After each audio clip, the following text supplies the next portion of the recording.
Welcome to a new week and a new look inside the Great Commission Transmission Network. And it has been a busy week behind the scenes here at the GCTNetwork studio. My in-laws are still in town and we've been running to and fro. In fact, I can't remember everything that we've shared in this video. I haven't started editing it yet. So starting off, you know, Psalm 19 says, the heavens declare the glory of God. But you know what else does? His amazing creatures here below on the earth. So let's roll the clock back to last Thursday, and we're gonna start off by taking a trip up to the Nashville Zoo.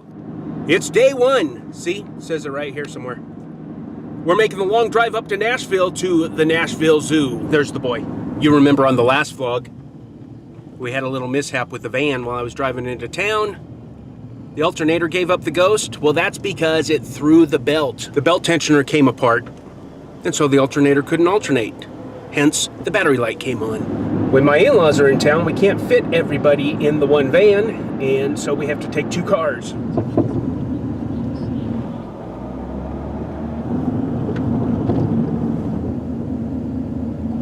Made it to Nashville Zoo. It's an absolutely beautiful day, overcast and cool, and it makes with all the bamboo and all these foliage nice and cool. It smells nice. Let's go see some animals.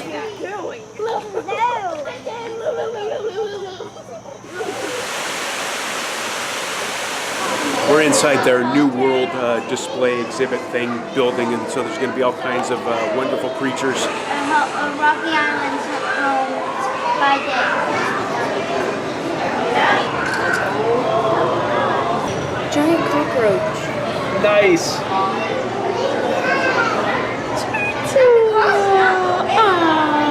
Did you see the Henry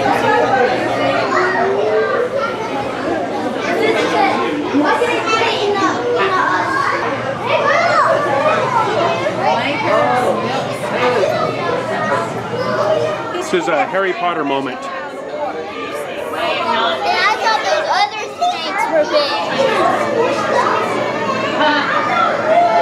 Look at that. I'm very happy that this display is fake.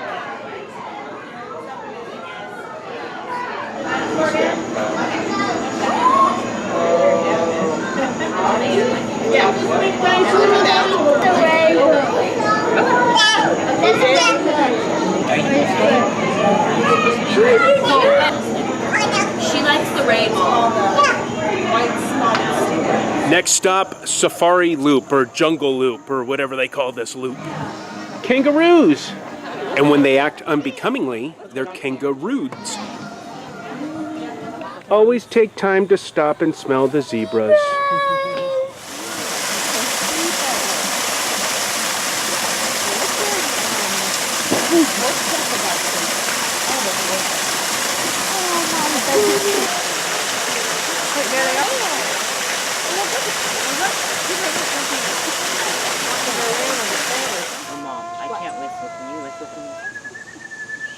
Come on, everybody, let's go to Alligator Cove.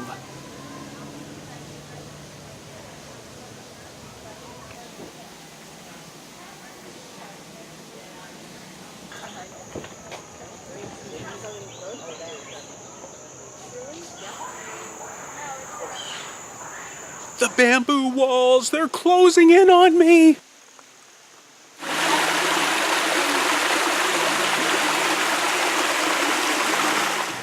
Slow and steady, buddy. Slow and steady.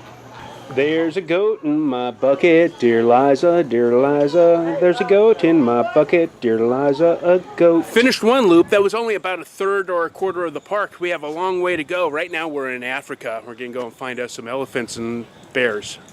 Bears? Come on. Elephants, way over yonder. More bamboo. I love bamboo. See that Clydesdale right here? His name is Kane. So what we're doing is at the zoo, this farm that was owned by a couple of sisters. Well, it had been in their family for years. You see it behind me there. And when was it built, honey? 1810. And then they donated it to the city, and it's on this property that the zoo is built. And now we are strolling through the garden. And it's beautiful. How am I going to edit this whole section of the vlog to be 2 or 3 minutes long? Well, that's enough fun at the zoo for one day. Let's go back home. Should I be bothered that the kids are arguing over who is not going to ride next to me on the way home? It's day number 2, and I'm in the car again. Tonight is the opening night of the Legend of Sleepy Hollow play. Very excited about that, but I'm about to land myself in some hot waters. See what I mean? Aguas calientes. I told you I'd find myself in some hot waters today, and I had a great lunch here at Aguas Calientes with my friend Doug. You remember Doug? Doug was in the Ministering Spirits episode of our Follow Me video series. Oh, there's Brendan, and we just completed the play that we've been talking about for how many episodes now? It's like 3, I think, at least. So, Brendan, tell everybody to stay tuned for Finding Christ in Cinema. Stay tuned for Finding Christ in Cinema. It's going to be a hit. As our tradition goes, after a play, we stop over at the Dairy Queen and get some ice-cold dairy treats. Dairy Queen is not a sponsor.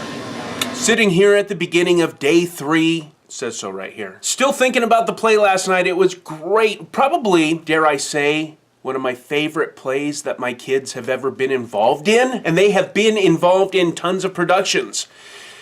But it could be that I'm just partial to the material. Could it have to do with this? Yes, The Legend of Sleepy Hollow from Walt Disney. This was issued the same year that I was born, and I've had it since I was 4 years old, which is more decades ago than I'm going to mention here. I used to sit for hours and hours listening to this record. I still do listen to it. I transferred it to MP3. I put it on my iPods, and it's on my computer, the iPad, everywhere. Really, I love the flip side too. The Legend of Rip Van Winkle on here has one of my favorite Disney songs ever. I wish I could play it for you. Silly copyright laws.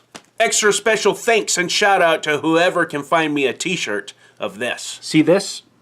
Houston? We have a problem. Time for a trip to our local big box store.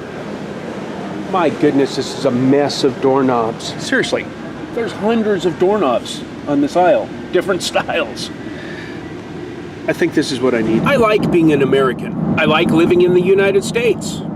In fact, you could say that I love living in the United States. I could very well have been born in a country where they drive on the wrong side of the road. And then what would I do? I believe wholeheartedly that I was born in the place and time that God chose for me. But did you see all those doorknobs? A whole aisle of doorknobs.